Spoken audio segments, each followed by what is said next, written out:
Hi everyone, I am Rebecca from ChemKnits, and today I want to do my shoebox random dyeing technique to create some variegated yarn using sock blanks.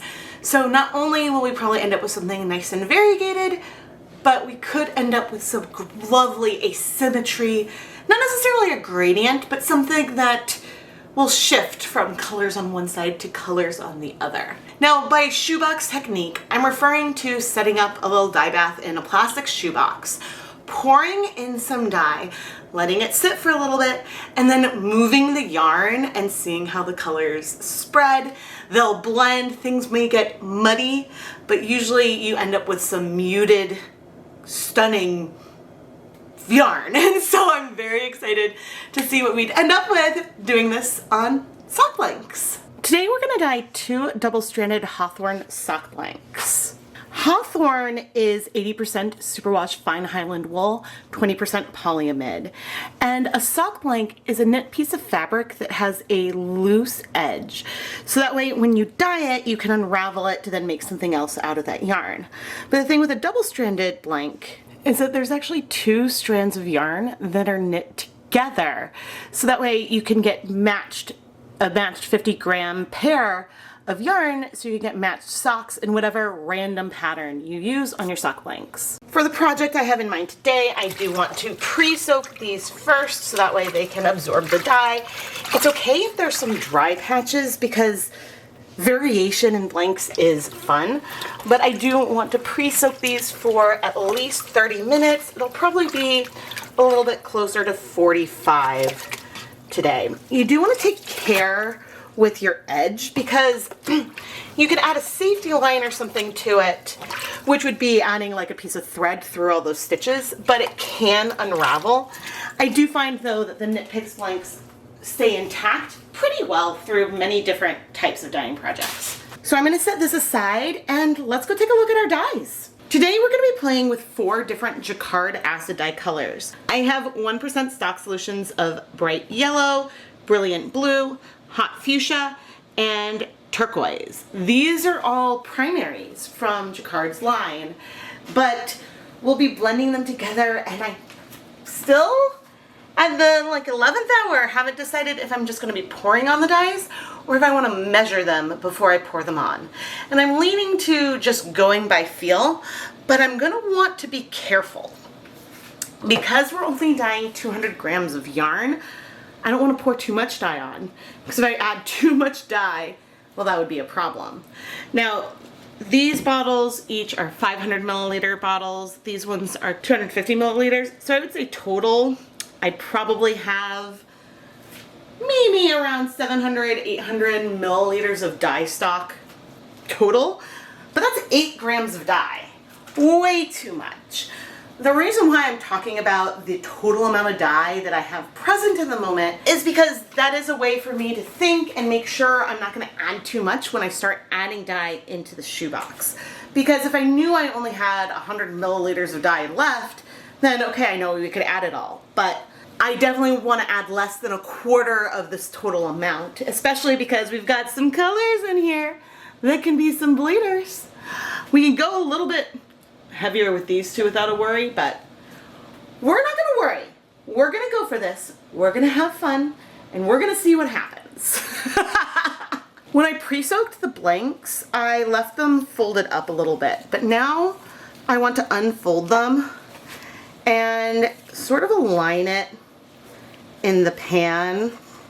We'll add water eventually, but a little bit scrunched, so we're no longer folded. There might be some areas that are on top of each other, but one end is here, one end is here. And we're going to do the same thing with the blank that's going on top.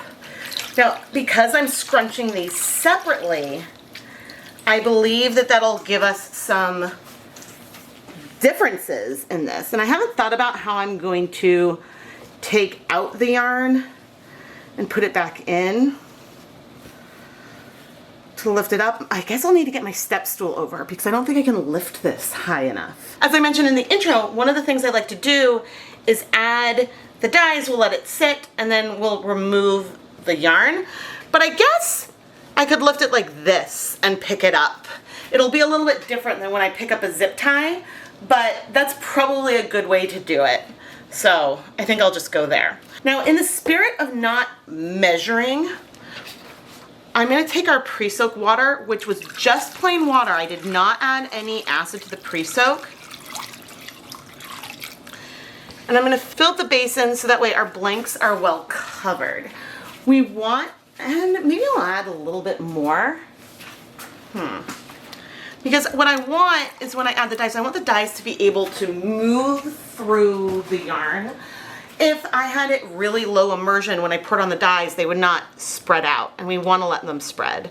And I'm even coming in and fluffing the yarn up so we're less compressed. I think things might move a little more than if it was skeins of yarn now because we have blanks here. All right, I think color-wise, we have some choices here. I've roughly, and you can barely see them, arranged it. So I've got sort of pink, yellow, blue, turquoise, and we could go like that.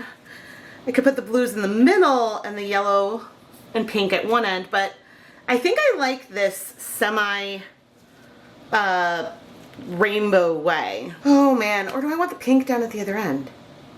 I could do pink at both ends. Maybe let's do a little pink at both ends. Ooh. Ooh, I like that. We're going full on rainbow here, even though we'll then mix it up. All right, I'm shaking up the, what is this, hot fuchsia? And we're gonna take it and pour some dye there. We're gonna pour some dye there. Coming in with the yellow. Always shake your stock solutions before doing anything, just in case things need to be remixed. But we're coming in with our yellow. Things may turn quite orange. And if you're concerned about what's gonna happen to the bottom layer, I wouldn't be super concerned, but we might see some differences between the two blanks. That is something that very much could happen. But I can tell you, because I added enough water, I can see the pink going all the way down to the bottom on the side. I'll get a shot of the side probably after the 10 minutes are up. But here is our darker blue, which now that I moved things, I should have swapped the order of the blues. Oh well. The reason why I should have swapped the orders of the blues if I was really going rainbow is that, well, hold on, let me pour.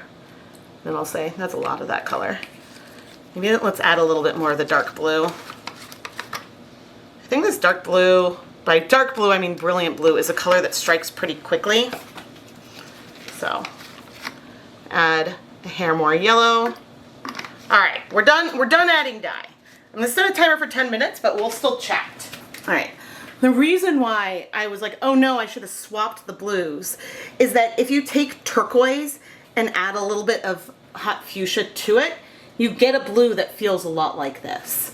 And so the difference between turquoise and sort of a primary blue is that amount of pink, of fuchsia in it. Brilliant blue is a primary color, so it doesn't actually have that pink in it, but hue-wise, there's more fuchsia in it, which I think is interesting. So if it was gonna mix in a standard way, that blue would almost fall between the pink and the turquoise, but this is what it is. And it's okay if it's not a perfect rainbow, especially because we're about to mix everything up in a little while anyway. But I see loads of green. We're gonna get some purples, and we've got sort of down along this edge a really pretty rainbow setup that I'll go ahead and show you now in case this changes completely. See how those colors have traveled down the side? That gives hope for there being color on the bottom blank. You can see that over on the front side as well. So we're getting really good color penetration. Overall, this is a technique that I routinely would do with 200 grams of yarn in our box. And so the only difference with the way the blanks are set up is one is on top of the other, but ultimately each blank is very thin because it's only 2 layers of yarn. And so, yeah, I think we're gonna get something magical. At least I hope. It's been 10 minutes and there is a little bit more mixing down on the sides. I'll show you. Okay, this is the side that is the closest to camera. And then this is the side that I see, the closest to where I'm working. Now, if that dye went all the way down the sides, does that mean that the dye went all the way down between the two layers? Not necessarily. It could be that.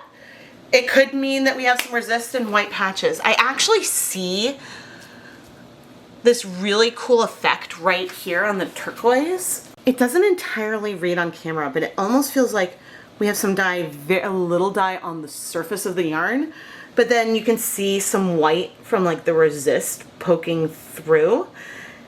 It almost feels glazed with a blue, and a blue I know takes a long time to strike. So that is just interesting, and I don't think it's really reading on camera.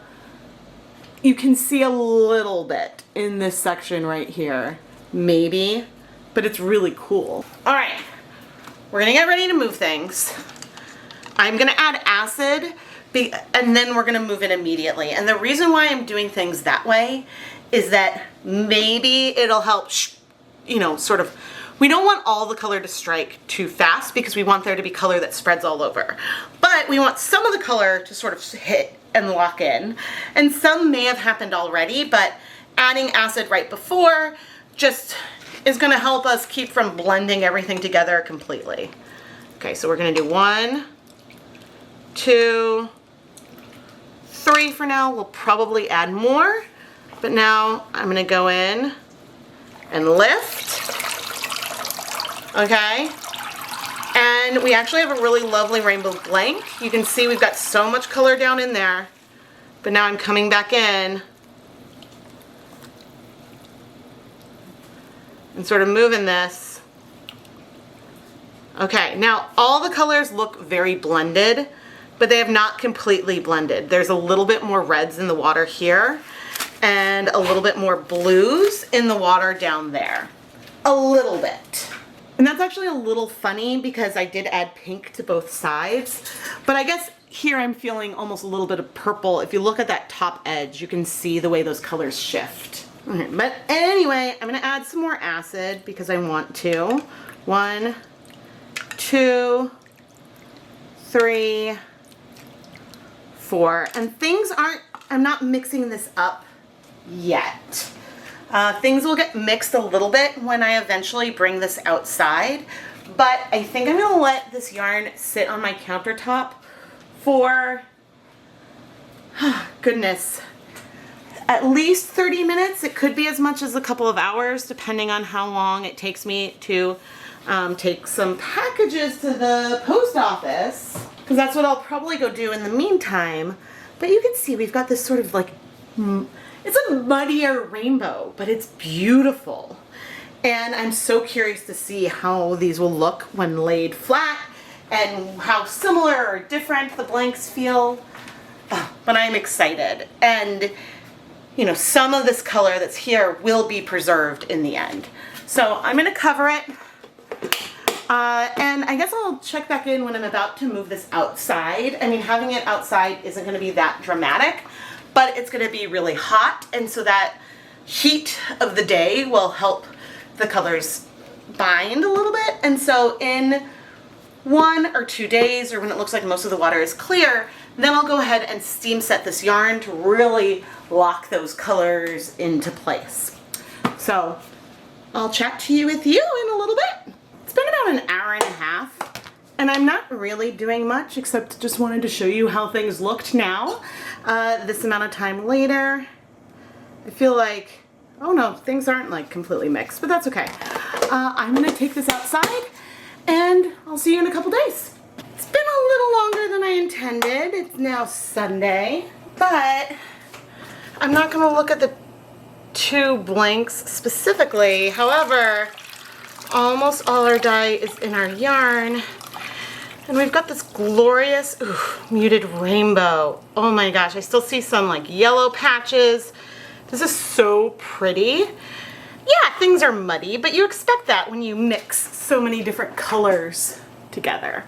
But anyway, I'm gonna go put this in my steamer basket to steam set for 30 minutes.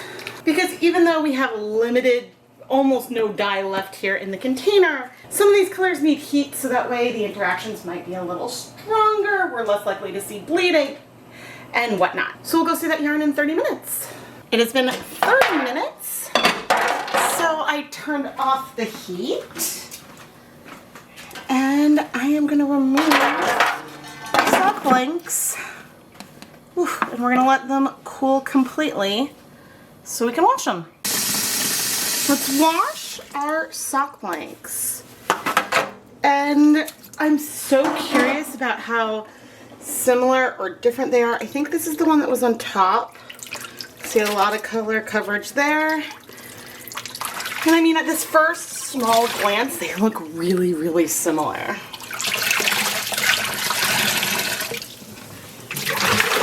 I'm not seeing any color come out, which is always awesome. Okay, I'm gonna add some dish soap and fill this up with water. I've rinsed most of the soap out, but, because I let this go, there's still no bleeding, which is amazing. You can see that I accidentally filled part of the sink around this. So anyway, I'm going to rinse this one more time to finish rinsing out that soap. And then I'm going to put these blanks in my spin dryer to remove some of the liquid, and I'll hang them up to dry. Here are the finished sock blanks. And if we look at them, they're pretty darn close, especially if you consider that we randomly scrunched each one on top of the other. We didn't have the two layers together and then scrunch it all together. So we could have had more differences in the way the colors came. Now, there are some small differences, but that's a great reason why these are double-stranded sock blanks. This end has unraveled a tiny bit. And so if we continue and unravel one of the blanks, the two strands of yarn that are knit together are going to have color transitions in the same place. So it's not going to matter that in one blank we have more of this army green and we're going to have some variated sections at the transition, and here the transition happens slightly smoother. That's not going to matter because you're going to knit with two strands from one blank. I wasn't trying to dye each blank to be a perfect match to the other. One other little note as we zoom in on this end, that the colors are going to have modeling and variation to them. If I take our blank and pull it apart, you can see more of that pink where we get the resist between the stitches. And that's because that pink color took a little bit more time to bind to your yarn than some of the other pigments. And so if I go to another area with less pink, there we see some pastel, almost reverse speckles that we'll get when we unravel it. Today, the wrong side of the blanks is not a particularly important feature, but I do like to try to show this because sometimes, especially if I'm doing a countertop stenciling, more hand-painted technique, showing if the color is mostly on one side, maybe it doesn't go all the way through, can help you get a feel that, okay, we're not going to have like a smooth gradient here. There's going to be dimension and modeling within it. But today we knew that there was penetration. We had one blank on top of another, and they look like the same colorway, which is fantastic. And I love this like muted rainbow feel, this muddy rainbow that we got. I am Rebecca from ChemKnits, and I really hope that you've enjoyed this video. I am not planning on unraveling one of these blanks today. If a customer wants me to unravel it for them and relax the bit of the crimp that you can get, which we don't see as much from here, because I think that blocked itself a little bit, but usually there's some crimp. It's almost like a little ramen noodle effect when you unravel a blank. So if a customer does want the blank unraveled, then I'll make a short on that and post it on YouTube and on other social media platforms. I think that that's my solution to my internal should I unravel it or not debate. Please subscribe and turn on notifications so you never miss a new YouTube video. I post at least twice a week, and I'm starting to experiment with filming in 4K. We'll see how it goes. I think this video is all 4K except for the heat setting and washing stages, so I don't know if that